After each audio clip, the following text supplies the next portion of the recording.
I'm offering my hand in friendship to our great partner, Secretary Buttigieg, and the entire Biden administration. So Secretary has been a public servant who's answered the call to serve in so many different ways. And he's leading the charge now, building on his experience as a local official, something that I still know is so important. He's now leading the way to invest in our nation's infrastructure, building a more resilient and equitable future, which will bring more jobs and economic opportunity for our communities. He's a friend to New York, and we're so lucky to have him as partner. I'm so proud to welcome and congratulate Secretary Buttigieg on receiving CBC's Medal for High Civic Service. Congratulations. And also, some couple of new twin babies. I want to mention that too. How's Penelope and Joseph doing? They're good. They're not sleeping much, and neither are we, but we're Neither are you. overjoyed. Well, what a wonderful time in your life, and congratulations again. And I do hope you get some sleep. You're going to need it with all the responsibilities you have. But, Secretary, we're both former local officials, and that work to me is critically important because it helps shape my perception of the responsibility we have in state government and how to take care of the locals. And it's not abstract. I mean, it is about how we get people places, more importantly, and get them there safely. And can you just share some of your perspectives on how infrastructure, in your opinion, coming out of local government and now in this federal position, how it really does affect people's lives in a way that we can tell the story for people to understand how critically important it is for people to support what the Biden administration and you're doing in Washington? Well, I think that's exactly the right way to think of it. And by the way, I'm honored to be joining you here, and we'll be great partners in the leadership that you're going to continue bringing to New York State. I think the time has come for a politics of the everyday, and I think there's nowhere where that's more clear than infrastructure. One thing I've found is we've been working with members of both parties and both chambers to try to get this infrastructure deal through, is that every one of them is from somewhere. And it doesn't take much persuading for the constituents who have sent people to Washington to realize that their daily lives and livelihoods are at stake in the decisions we make or fail to make, and making it easier to get around, making it easier to get through your everyday life. Whatever is important to you in your life, it doesn't happen if there's not a road to get you to where you're going or some safe means of transit or conveyance. And that's exactly why this opportunity is reaching us at the right time as a country. Right. And President Biden and all of you have done such an incredible job leading our nation's recovery during this pandemic. And the infrastructure bill, as I mentioned, is so critical for New York's recovery itself, which is 100% of my focus these days, battling the pandemic, but also how we work our way out, how we build back better, as you say. And as long as I can make a pitch for New York, some of our critical priorities are the Gateway Tunnel project, the 2nd Avenue subway, second phase, as well as 4 new Metro North stations to take people from the Bronx to increase transit accessibility in some underserved communities. And how do you view the role of infrastructure investment in terms of the impact on our recovery from COVID? To explain the interaction between getting out of COVID, but also investing in infrastructure and how they're intrinsically linked. Well, I think as you are leading New York's recovery and as leaders around the country are pursuing this, it's very clear that we cannot just be focused on rewinding to 2019. This is the very essence of what maybe is being said so many times that it just sounds like a catchphrase. But when we say build back better, we really mean that better part. The truth is what happened with the pandemic and is continuing to affect us in our lives and our economy has surfaced and revealed weaknesses in our old ways of doing things and weaknesses in our physical and social infrastructure that didn't arrive overnight, that have built up over a long time, but that we have a chance to do something about right now. And that's part of why you see such bold endeavors, if I may, to invoke the title of Felix Roten's book, underway in this administration, because we know that there's no going back, and that doesn't have to be a bad thing. Well said. And before I was elected to Congress a decade ago, I'd also been a staffer on Capitol working for Senator Moynihan on infrastructure a long time ago. And that was the one area of maybe farm bill and infrastructure bills where there was always bipartisanship. No one fought over this. Everybody wanted something for their states and for their districts. And it was always, people sort of jumped off the cliff together. There was a big price tag, but it was important to keep our economy moving forward. What's your prognosis this year in the climate that we're in as far as your predictions on the success of the infrastructure bill that's under consideration? Well, as you note, it's one of the last remaining areas of domestic policy where bipartisan consensus is possible, or at least bipartisan overlap. And again, I think it's because of citizens, communities, civic organizations like this one holding their elected leaders accountable, because everybody can point to the port, the airport, the road, the bridge, to the piece of physical infrastructure in their community, in their commute, in their lives that needs attention. For that reason, I think the prognosis is bright, but it won't happen on its own. We still have to get this legislation through. And then critically, as soon as it's signed, departments like mine and administrations like yours will get to work deploying those dollars effectively. That won't be an easy thing, but it will be, I think, a very welcome task, because we all know just how great the need is. And maybe most importantly of all, how much potential we can unlock when we do make those investments that have always been those force multipliers on what makes America so strong. Well said, Mr. Secretary. And once again, congratulations on your recognition from an organization that we have such respect for. And I look forward to seeing you in person next time you're in New York, and we will build back together stronger. Well, thank you. Again, honored to be with you, and likewise, looking forward to partnering for the benefit of New York, and as we work to deliver the president's vision. I'm eager to see what we're going to be able to accomplish together.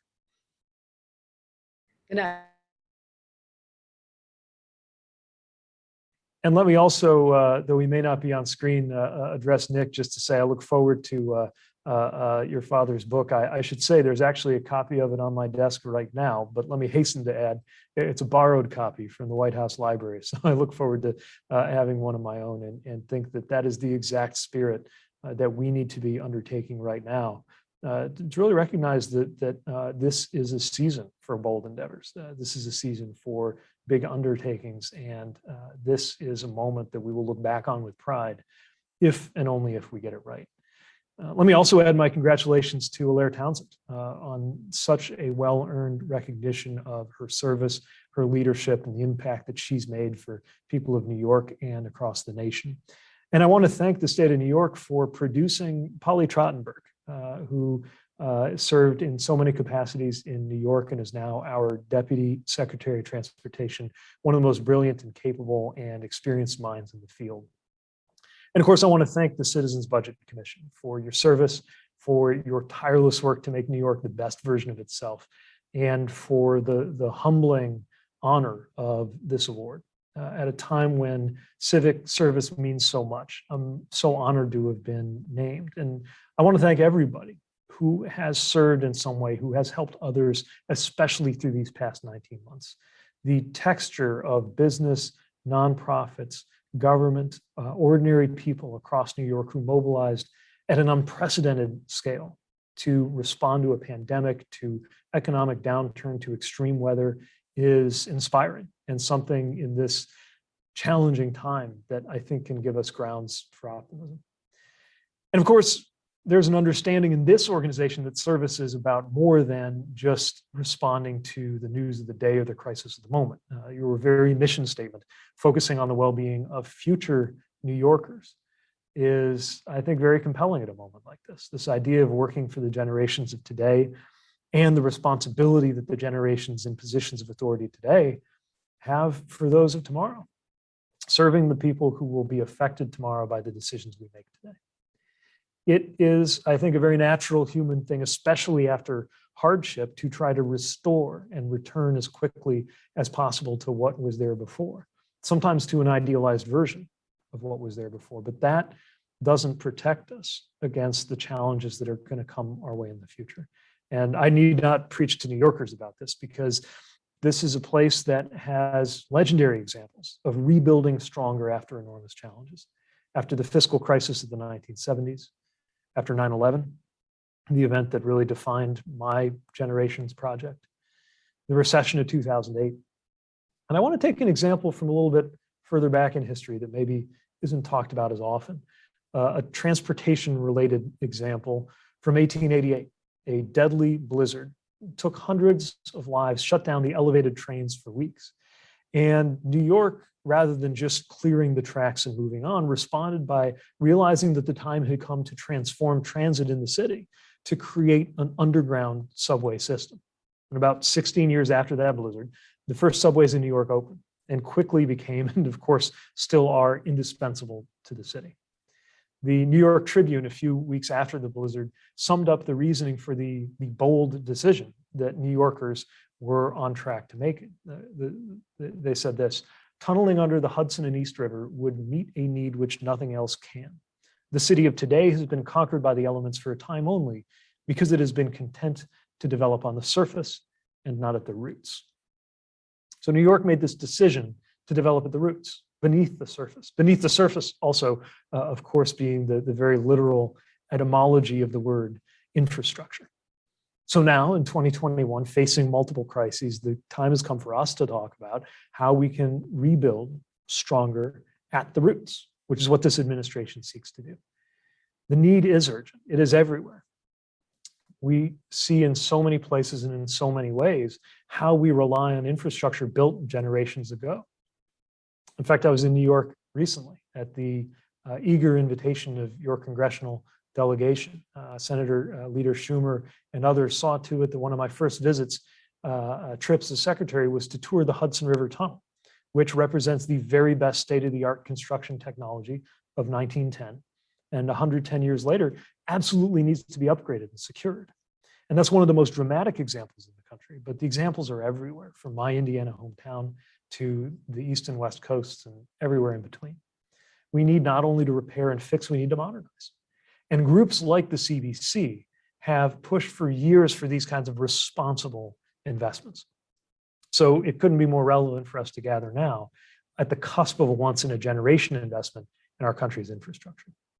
Let me mention just a few things about this legislation working its way through Congress that'll make life better for residents in New York and around the country. It includes $13 billion to make our roadways safer, including a Safe Streets for All program that will help local governments reduce serious injuries and fatalities, especially for cyclists and pedestrians. It represents the largest investment in passenger rail since the creation of Amtrak. We're going to invest in expanding and modernizing public transit with the largest federal investment in transit ever. We can reduce the pollution in our transportation system, which is so vital because the transportation sector is the single biggest contributor in our economy to greenhouse gas emissions. New York knows as well as anybody that climate change has evolved from a theory to an observation, from a prediction to an emergency, and it is now the challenge of our time. The infrastructure legislation would create the first Department of Transportation administered program dedicated to making our transportation infrastructure more resilient in the face of climate change. When transit is unreliable or delayed or shut down because of weather, the people hurt most are those who don't have other options, people who can't work from home, people who are paid hourly, often the very people that we have belatedly come to call essential workers. This is an investment that will allow us to build a network of electric vehicle chargers all over the country, in rural areas and in underserved parts of cities, places where the gas savings might make the biggest difference in people's lives. Transportation can be an enormous engine for opportunity, but it has also often been a major source of inequity. This bill would create the first ever dedicated federal program to reconnect communities divided by inequitable transportation infrastructure, like highways that cut through brown and Black communities, like highway overpasses intentionally built too low for the buses to travel under to get to the beach, part of the legacy of Robert Moses right in New York. With this legislation, we'll have a chance to modernize our transit, roads, bridges, tunnels, ports, and airports, everything we've got to do so people and goods can move more efficiently. It is necessary for New York and for America to thrive. I want to take a moment also to emphasize a particularly important issue in our economy right now, which is our supply chain. The pandemic and the rapid recovery of demand have accelerated challenges that were already present in our supply chains. And this is a global issue, but certainly an acute one here. We've seen COVID-related outages throughout the global supply chain. And in the US, demand coming back and shifting toward goods at the expense sometimes of recreation or travel that hasn't been available has made it very difficult for our supply chains to keep up with what is now a record level of goods moving through our ports. So In the short term, to relieve some of that pressure, we've been bringing together ports, labor, retailers, private freight, trucking firms, everybody in that ecosystem who surprisingly has not always been talking to each other to find solutions. Again, this is a global challenge, largely a private sector system. It won't be resolved overnight, but we are seeing already the ability to make a difference. The ports of Long Beach and Los Angeles, the largest container ports in the nation, have committed to expanding their hours. And as we look to many countries operating around the clock already, we need to continue building out the ability to take advantage of our capacity here. And we're working as an honest broker with the rest of the supply chain on additional commitments that I'm looking forward to sharing in the coming days. But then we've got to look at the long term. The place where the government can make the biggest difference is by fixing the decades-old infrastructure these industries rely on and building it out for a different future. So this legislation invests $17 billion in our ports and waterways, investments on a level never before done federally for these purposes, plus billions for rail and intermodal infrastructure to build out our capacity. This infrastructure modernization is going to take a lot of work. But the fact that it's going to take a lot of work is also a good thing. The legislation, along with the president's broader Build Back Better agenda, will add millions of jobs, good paying jobs, many with the choice of a union. This is about securing the next generation of opportunity in jobs that people can raise a family.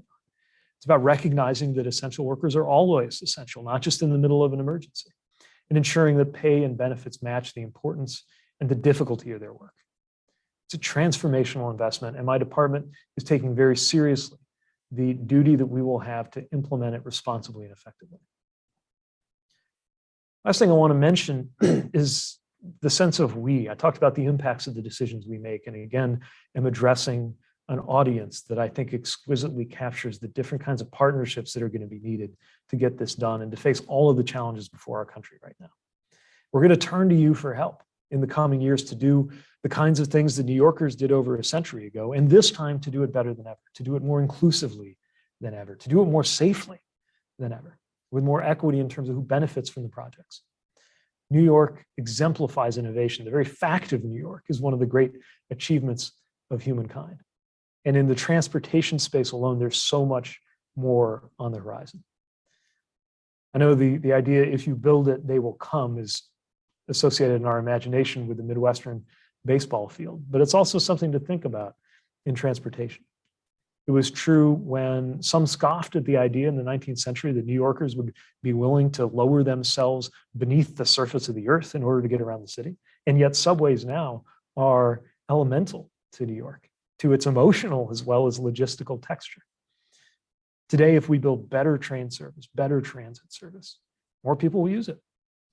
And as you're doing in New York, if you build safe, protected bike lanes along the Brooklyn Bridge, more people will use them. In other words, our transportation choices can predict, not just reflect, what is going to happen in the future. If we do this right, harnessing the ethos of CBC to build for current and future generations, with that focus on equity, on climate, on economic fairness, I'm convinced that we will look back on these years, on this season, these early 2020s, as an inflection point where America became prepared once more for bold endeavors to be strategic and rebuild our country better than it came to us. And I know that all of us as stewards of this great project will find great joy and great purpose in the work that lays out in front of us. And I'm honored to be committed to doing that work alongside you. So thank you again for the chance to address you this evening.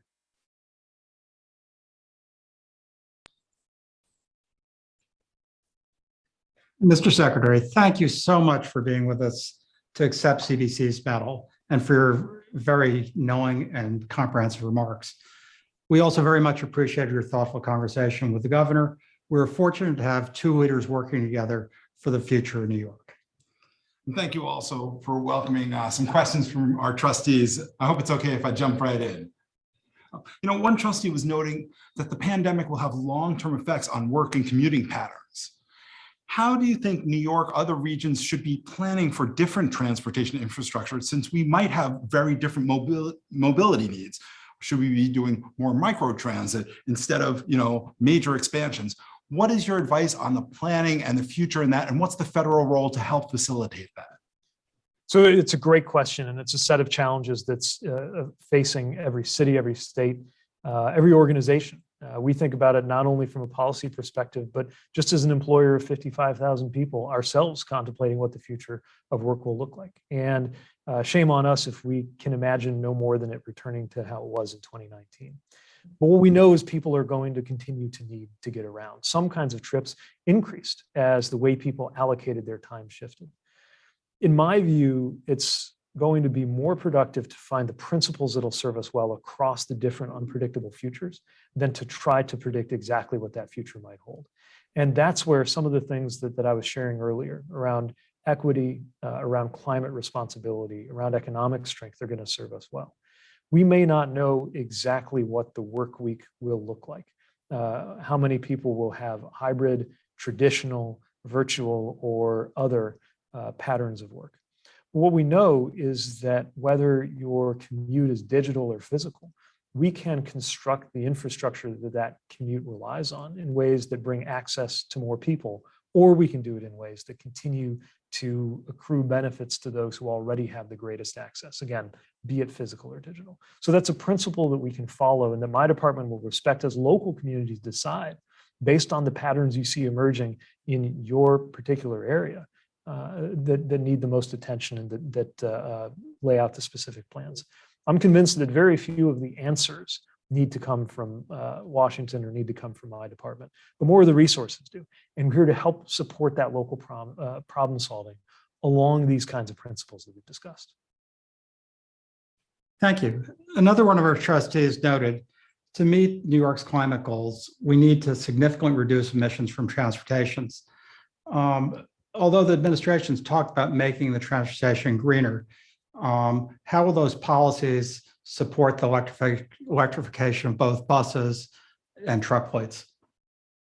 Well, it's critically important. Let me acknowledge this, the City Council in New York with its boldness in stepping forward to electrify the school buses for the nation's largest school district by 2025. This is a big challenge and therefore a big opportunity. It's an opportunity for market making in more creation and manufacturing of electrified buses and trucks. It's an opportunity to drive environmental quality and environmental justice. And it's an opportunity to leapfrog some of the systems that are aging out. Again, this is one of the reasons why we need to make a historic investment in public transit.